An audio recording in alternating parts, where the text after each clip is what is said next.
రేవంత్ రెడ్డి గారికి ఏమైనా విమర్శ చేయాలంటే ఎందుకంత భయపడుతున్నారు బండి సంజయ్ గారు?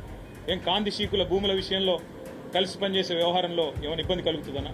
నువ్వు మనిషి అయితే, నువ్వు మనిషి పుట్టుక ఉడితే, నువ్వు నిజంగా కేసీఆర్ కొడుకు అయితే, ఇలా తంబాకు తినుకుంటూ దాంట్లో డ్రగ్స్ మిక్స్ చేసుకుని తంబాకు తింటేనే మీకు ఎంటికలని నూసిపోయిన సైడ్ ఎఫెక్ట్ కి గుండు అందుకే అయినరని నేను కూడా అనుకుంటున్నాను. బండి సంజయ్ గారు, రేవంత్ రెడ్డి గారు, కేటీఆర్ గారు ముగ్గురు పోయి ఇలా డ్రగ్స్ టెస్ట్ ఇద్దాం దాండి. తెలంగాణ రాజకీయాలు చాలా గమ్మత్తుగా తయారైనాయి. ఇష్యూ ఎక్కడనో స్టార్ట్ అయ్యి ఇప్పుడు ఇంకెక్కడికో పోయింది. కరీంనగర్లో ఇంకేదో జరుగుతూ ఉన్నది. అంతా గందరగోళమైంది. ఒకరి మీద ఒకరు దాడులు వేసుకునే కాడికి వచ్చింది. అసలు కరీంనగర్లో ఏం జరుగుతుంది, దీని వెనకాల నా కథ ఏంది ఇవాళ వీడియోలో చూద్దాం. నమస్తే, నేను Prabhakar Venavanka. Welcome to PV news. కరీంనగర్లో 4 రోజుల కిందట పొద్దున ఒక గోల్డ్ షాప్లో దొంగతనం జరుగుతుంది. కరీంనగర్ నడిబొడ్డున, కరీంనగర్ కోర్టు కాంప్లెక్స్కు జస్ట్ కూతవేటు దూరంలో బండి సంజయ్ కేంద్ర హోంశాఖ సహాయ మంత్రి.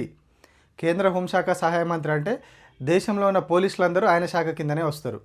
ఆ శాఖ మంత్రి కార్యాలయానికి కేవలం ఒక 100-150 మీటర్ల దూరంలో దొంగలు వచ్చి కాల్పులు జరిపి కిలో బంగారం ఎత్తుకొని పోయారు. 2 కిలోలు చదిరిరు. 1 కిలో ఈ పారిపోయే క్రమంలో ఎక్కడైతే వాళ్ళు ఉద్యోగులు తిరగబడ్డారో ఆ తిరగబడ్డ వల్ల పారిపోయే క్రమంలో అక్కడ పడ్డది. ఇంకొక కిలో మాత్రం వాళ్ళు ఎత్తుకొని వెళ్ళిపోయారు.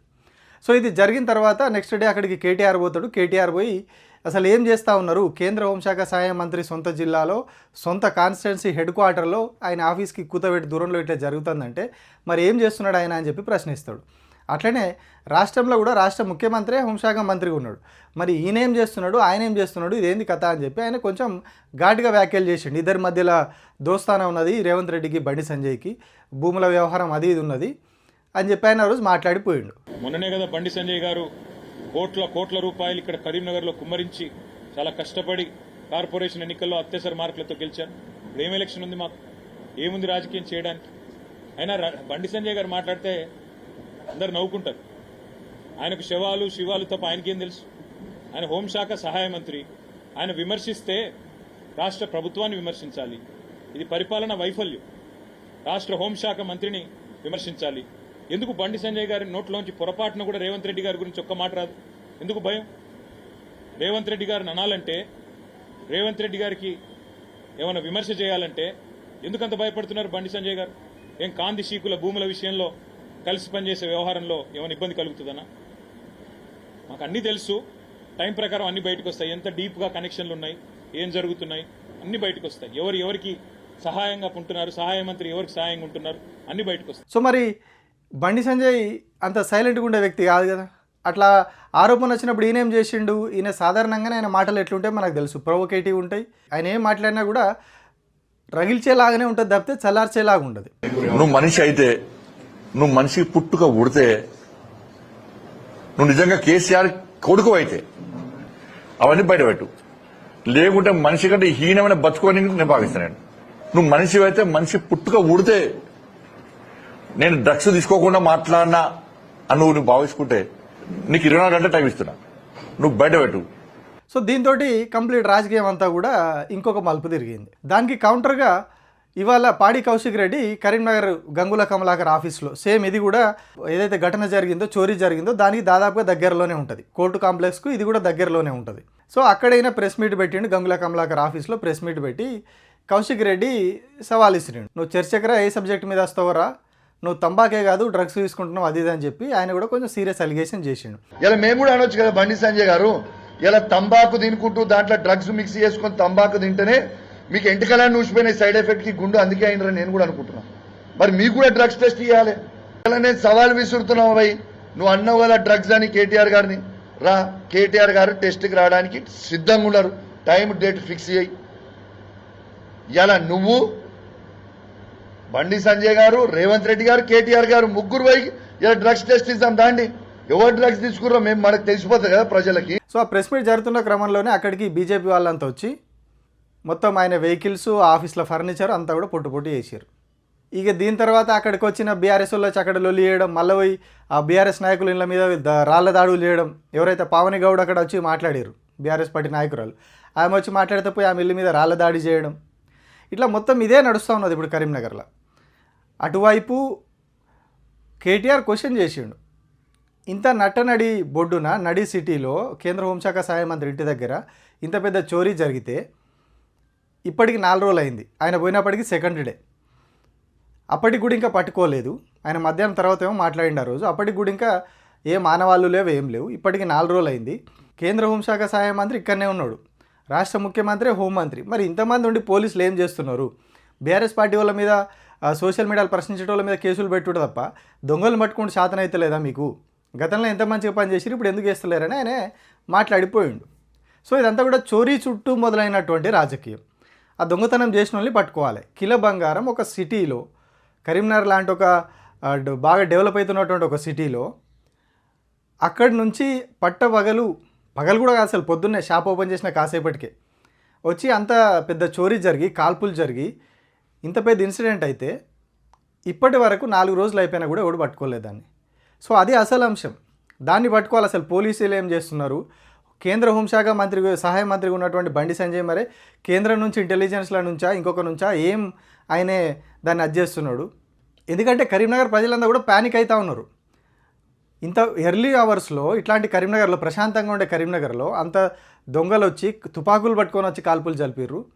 ఇంకొక కీలకమైన అంశం ఏంటంటే ఎక్కడైనా కూడా దొంగలు మాస్కులు వేసుకొని వస్తారు. మాస్క్లు వేసుకొని ముఖాలు కనబడకుండా వచ్చి దొంగతనం చేస్తారు. కానీ కరీంనగర్లో వాడు ఎవ్వడు కూడా మాస్క్ వేసుకోలేదు, ఓపెన్ ఫేస్ తోటి వచ్చారు అందరు కూడా. అంటే మరి వాళ్ళు ఉగ్రవాదుల, దొంగల, ఇంకేమన్నా వేరే సంబంధాలున్నాయి, ఇంకేమన్నా లింకులు ఉన్నాయా? అసలు కరీంనగర్లో ఏం జరుగుతుంది? ఇట్లా ఎందుకు అవుతుంది? మరి ల్యాండ్ ఆర్డర్ ఏమైంది? పోలీసులు ఏం చేస్తున్నారు? ఇవన్నీ క్వశ్చన్లు వస్తూ ఉన్నాయి ఇప్పుడు. సో దాని మీద చర్చ జరగాలి. దానికి సంబంధించి ప్రభుత్వం సమాధానం చెప్పాలి. కేంద్రంలో ఉన్నటువంటి ప్రభుత్వము, హోంశాఖ సహాయ మంత్రి ఉండి జిల్లాకు ప్రాతినిధ్యం వహిస్తున్నటువంటి ఆ ఎంపీ, ఆ కాన్స్టిట్యున్సీ ఎంపీగా ఉన్నటువంటి బండి సంజయ్ సమాధానం చెప్పాలి. కానీ ఈ సమాధానాలు పక్కన పెట్టి ఇవన్నీ ఈ చిల్లర ముచ్చట్లు వచ్చినాయి ఇప్పుడు ముంగటికి. సో రాజకీయాలలో వీళ్ళు తిడితే వాళ్ళు ఊకోరు, వాళ్ళు తిడితే వీళ్ళు ఊకోరు. సో ఇప్పుడు తిట్టుకునే కార్యక్రమం మొదలై కొట్టుకునే కార్యక్రమం దాకా వచ్చింది. కరీంనగర్ అంతా ఆగమాగం అవుతా ఉన్నారు. సో ఒక ఎంపీ ఉన్నప్పుడు, ఒక కేంద్ర మంత్రిగా ఉన్నప్పుడు ఏదైనా డెవలప్మెంట్ చేయాలి, డెవలప్మెంట్ దిశగా చేయాలి. సరే డెవలప్మెంట్ చేసిరా చేయలేదా అనేది ప్రజలు చూస్తూ ఉన్నారు అక్కడ. సో అది పక్కన పెడితే, సో ఒక దొంగతనం జరిగి ఇంత ప్రజలు ప్యానిక్ అవుతూ ఉన్నారు. జిల్లా మొత్తం కామన్గా రెగ్యులర్గా చిన్న చిన్న ఇళ్లలోనే దొంగతనాలు పెరిగిపోయినాయి అని చెప్పి చాలా భయంగా ఉంటున్నారు. ఇప్పుడు ఏకంగా వచ్చి పొద్దున ఎర్లీ అవర్స్లో అంత నడి సిటీలో అంత పెద్ద దొంగతనం చేసిపోతే ఇప్పటి వరకు ఎట్లా ఆచూకీ దొరకది? ఎందుకు ఎవరు పట్టించుకుంటలేరు అనేది ప్రజలందరూ కూడా భయపడుతున్నారు. అసలు ఏమైపోతుంది కరీంనగర్ అని. సో దానికి ఒక సమాధానం చెప్పాలి, ప్రజలను ఆ భయం నుంచి బయటకు తీసుకురావాలి. సో అవన్నీ ఇచ్చిపెట్టిర్రు.